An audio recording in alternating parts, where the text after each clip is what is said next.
이번에는 좋은 토양 만들기 위해서 토양 산도, pH라고 하죠. 토양 산도에 대해서 한번 알아보도록 하겠습니다. 토양 산도에 가장 영향을 미치는 우리가 기준으로 보는 건 요 수소이온이죠. 수소이온. 좀 전에 제가 설명드렸던 이 수소이온이 토양에 붙어있는 양이온을 밀어내고 자기가 그 자리에 들어가서 양분을 보유할 수 있는 능력을 약간 낮추게 되는, 그래서 토양의 pH가 산성화된다라고 하는 거는 양분 보유 능력이 현저히 떨어진다라는 것을 의미하게 됩니다. 토양 산도에 우리가 공부하다 보면 이러한 그림을 아마 보셨을 거예요. 이 그림이 이제 pH에 따라서 어떤 양분은 흡수가 잘 되고 어떤 양분은 흡수가 안 되고 뭐 이런 거를 나타내고 있는 건데, 뭐 이거는 그렇게 중요하진 않습니다. 중요한 거는 우리가 대부분 밭작물이 이제 pH 6.0, 6.5 요 정도에서 농사가 잘 된다고 하는데, 우리 토양의 pH가 뭐 예를 들어서 6.0 이하다. 그럼 뭐 이제 pH를 높이기 위해서 석회를 뿌리게 되겠죠. 과수 같은 경우는 또 석회를 뿌리는 게 좀 제한되기도 합니다. 토양 산성화가 되는 원인을 한번 볼게요. 일단 첫 번째, 질소비료, 화학비료죠. 요거를 과다하게 사용했을 때 수소이온이 많이 발생을 합니다. 요소도 수소이온이 발생하게 되는데, 나중에 질소비료에서 제가 설명을 드리겠지만, 요소는 이제 요소태 비료라고 하죠. 요소태 질소죠. 암모늄태 질소로 바뀌었다가 질산태 질소로 바뀌어서 식물이 흡수를 하게 되는데, 그 과정에서 수소이온이 나오게 됩니다. 그리고 이 질소 비료 중에 황산암모늄이라고 있어요. 이 황산암모늄은 수소이온을 더 많이 발생시켜요. 그래서 이런 질소 비료에 의해서 수소이온이 많이 발생하고 그 수소이온들 때문에 토양이 산성화된다. 그렇게 보시면 되겠습니다. 그리고 또 하나는 우리가 이제 토양에서 작물을 재배하잖아요. 그러면 식물이 이런 양이온들을 이제 빨아먹었어요. 그럼 이제 빈자리가 생기겠죠. 그 빈자리에 수소가 들어갑니다. 그러면 토양이 또 산성화되는 거죠. 그러니까 우리가 이건 어쩔 수가 없습니다. 우리가 작물을 재배한다는 거는 그 토양은 산성화가 진행되는 거예요. 이거는 우리가 막을 방법은 없습니다. 물론 그거를 최대한 지연시키거나 아니면 또 떨어진 pH를 높이기 위해서 석회를 사용해서 pH를 높여주는 방법, 그런 건 있을 수 있지만 pH가 떨어지는 걸 막을 방법은 없습니다. 자, 그리고 또 다른 원인을 보면 유기물이 적고, 유기물이 적다라는 것은 미생물 활동도 적다라는 거죠. 그런 토양은 토양의 pH가 더 많이 떨어지는 경우들이 있습니다. 그리고 강수로 인한 염기성 양분의 손실. 염기성 양분이라는 게 칼슘 같은 거죠. 비가 적당히 올 때는 상관없는데 아주 많이 오는 시기, 그러니까 비가 많이 오는 지역들의 토양들은 대부분 산성화가 더 많이 진행되는 이유가 염기성 양분들이 손실되기 때문에 그렇고요. 그리고 또 한 가지는 요즘 이제 공해도 많고 하니까 비가 내릴 때 비 자체가 우리가 산성비라고 하죠. 그런 것들이 토양의 산성화를 진행시키는 그런 원인이라고 볼 수 있겠습니다. 우리나라 토양은 화강암이 이제 풍화돼서 점토가 되는데, 그 점토를 고령토라 그래요. 이 고령토의 화학식은 보면 알루미늄과 규소로 주로 이루어져 있습니다. 규산 비료라고 하죠. 그게 규소예요. 그러니까 우리나라 토양의 대부분은 아무데나 가서 흙을 한 좀 이렇게 딱 쥐어보면 그 안에 한 절반 이상은 규소라고 생각하시면 돼요. 그런데 그러면 이런 생각할 수 있죠. 우리가 그럼 왜 규산비료 왜 쓰는 거야? 이렇게 생각할 수 있는데, 알루미늄과 규소가 단단하게 결합이 되어 있어서 식물이 빨아먹을 수 있는 형태의 규소가 아닙니다. 그거는 나중에 이제 또 규산비료에 대해서 설명할 때 좀 더 자세히 설명을 하도록 하겠습니다. 근데 여기서 중요한 것은 토양 pH가 낮았을 때, 주로 5.0 이하를 얘기하는데, 그랬을 때 이 알루미늄이 튀어나와요. 그래서 알루미늄 이온으로 바뀌어서 요게 토양에 흡착이 됩니다. 그러면 여러 가지 안 좋은 문제를 발생을 시켜요. 토양 산성화가 진행이 돼서 토양의 pH가 5.0 이하로 이제 떨어졌다. 이제 방금 말씀드린 대로 알루미늄 이온이 방출이 되겠죠. 그게 토양에 붙을 거고, 알루미늄엔 독성이 있죠. 그래서 뿌리의 성장을 저해합니다. 뿌리가 잘 안 자라니까 당연히 영양분의 흡수도 문제가 발생을 하죠. 그리고 또 하나는 pH가 낮았을 땐 인산의 불용화가 더 심해집니다. 인산을 우리가 염류집적의 가장 원인이 인산이라고 보고 이제 있는데, 인산을 많이 줘서 식물이 많이 흡수를 하기를 바라지만 인산은 이동성이 아주 느린 그런 물질이죠. 그래서 식물이 인산을 빨아먹는다라는 건 상당히 그 어려운 과정을 이제 거치게 되는데, 인산 많이 먹으라고 줬는데 인산을 먹지를 못하고 토양에서 그게 오히려 고정화돼 갖고 인산을 식물이 먹을 수 없는 형태로 이제 토양에 이제 존재하게 돼요. 그런 것들을 우리가 염류집적이라 그러는데, 염류집적이 심화가 되면 뿌리가 삼투압작용에 의해서 뿌리에 수분이 빠져나가요. 그럼 뿌리가 이제 점점 말라 죽으면서 나무도 죽는 경우, 이게 염류집적의 큰 문제점인데, 그런 인산의 불용화를 앞당기는 것도 산성 토양에서 더 빠릅니다. 그래서 토양의 산성화가 됐다라는 거는 상당히 안 좋은 역할을 이제 하게 되죠. 그리고 또 한 가지는 미생물의 활동이 저하가 됩니다. 왜 그러냐면 PF농법에서는 바실러스균을 많이 쓴다고 이제 제가 말씀을 드렸는데, 바실러스균들이 보통 pH 6.0, 6.5에서 활동을 잘 해요.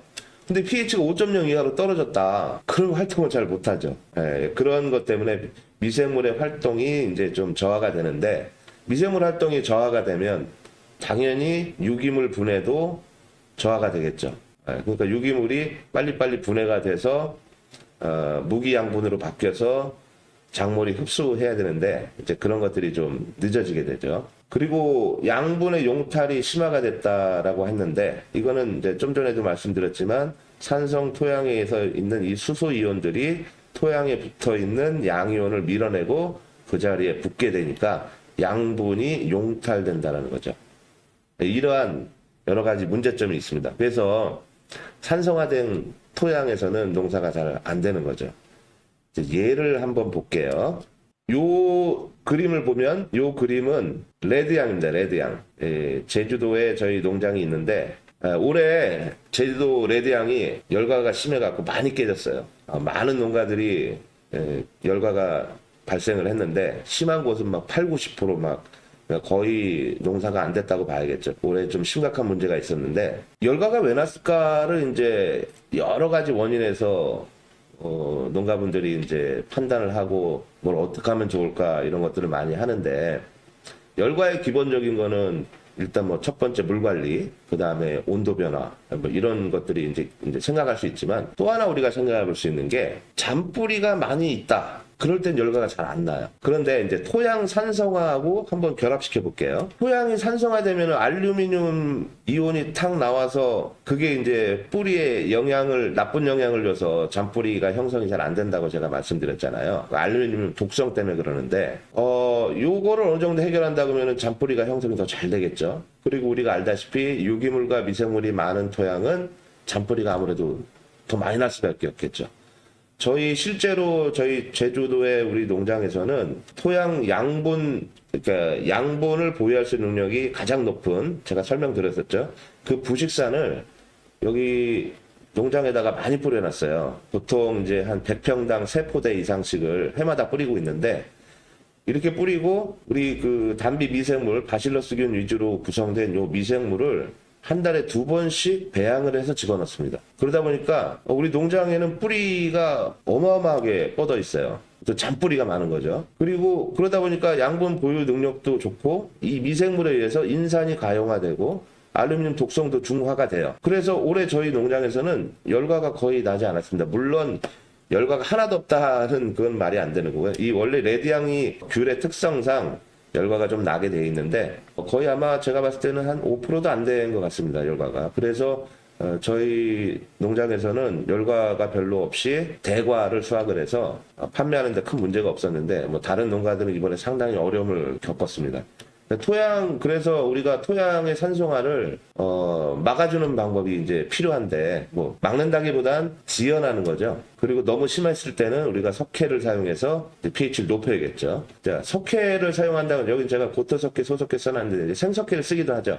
뭐 일반 밭작물에서는 생석회를 이제 쓰는 게 더 좋긴 하는데, 이런 과수에서는 생석회를 쓸 수가 없죠. 석회를 사용해서 토양 pH를 이제 상승시키면 알루미늄 독성도 완화가 됩니다. 보통 이제 밭작물 같은 경우는 300평당 한 150kg에서 200kg 정도의 생석회를 아마 사용하고 있죠. 그렇게 해서 토양의 pH를 어느 정도 6.0 이상으로 맞추는 작업이 필요합니다. 그 다음에 규산질 비료도 토양 산성화에 좀 도움이 되는데, 그 이유는 뭐냐면 아까 우리나라 토양이 이제 고령토라고 했죠. 그 알루미늄하고 규소 성분이 많은 토양이 산성화가 되어서 알루미늄 이온이 나왔을 때 규산질 비료를 사용하면 그 알루미늄 이온이 규산하고 결합을 해서 알루미늄 독성 피해를 어느 정도 방지해 주게 됩니다. 그래서 규산질 비료를 사용하는 것도 토양 산성화가 됐을 때 어떤 오는 문제점을 약간 완화시켜 줍니다.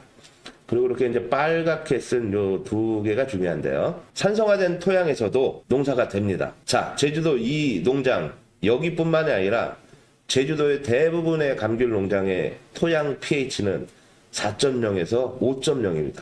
5.5 넘는 토양을 제가 보질 못했어요. 밭작물은 6.5, 7.0 정도 이렇게 석회를 넣기 때문에 그렇게 되는데, 이 감귤 농장 가보면은 대부분이 4점대입니다, pH가. 그러니까 pH가 5.0 이하죠. 그런 농장에서도 저희는 이 레드향 수확을 잘하고 있어요. 그 가장 큰 이유가 뭐냐면, 자, 이제 퇴비하고 유기물 많이 넣어주면 미생물 활동이 증가가 되고, 그러다 보면 이제 산성화도 이제 완충이 되는데, 이 유기물이 특히 여기 이제 불산이 제가 그 양분을 붙잡아주는 양분 보유 능력이 좋다 그랬잖아요. CEC라 그러죠, 영어로. 이 CEC가 좋다 보니까 토양 내에 수소 이온이 많아서 산성 토양이라 하더라도 양분을 붙잡아주는 능력이 좋다 보니까 그 수소 너 많아? 그래도 붙잡아. 너도 붙잡아. 뭐 우리가 필요로 하는 뭐 마그네슘, 철 뭐 이런 것들도 붙잡을 수 있는 용량, 양분을 붙잡을 수 있는 용량이 크다 보니까 그런 것들도 많이 붙잡는 거예요. 그래서 산성 토양에서도 양질의 유기물이 많이 있고 미생물이 어느 정도 풍부하게 있다면 농사 짓는데 크게 어려움이 없습니다. 그 결과 레드향에서 열과가 잘 안 났었죠. 그리고 이제 질소 비료를 조절 이렇게 돼 있는데, 이거는 유기물이 많고 미생물이 많으면 사실 질소 우리가 시비량을 좀 줄여도 작물 재배하는데 큰 문제가 없더라고요. 질소 사용량을 좀 줄인다 보면은 토양의 그 산성화 진행이 약간 좀 지연이 되겠죠. 질소 비료도 너무 과다하게 사용하는 거는 이제 좀 우리가 지양이 될 겁니다. 그래서 이런 식으로 토양 산성화가 된 땅에서도 농사를 또 질 수 있고, 그 다음에 너무 많이 산성화가 진행된 경우에는 석회를 사용해서 토양 pH를 일부 올려줘야 되는 그런 것들이 이제 토양 pH에 관련된 내용입니다. 이제 다음 시간에는 제가 EC라고 하죠. 토양의 염류집적의 가장 큰 문제가 이제 우리가 표현할 때 EC라 그러는데, 그 EC에 대해서 설명하도록 하겠습니다. 감사합니다.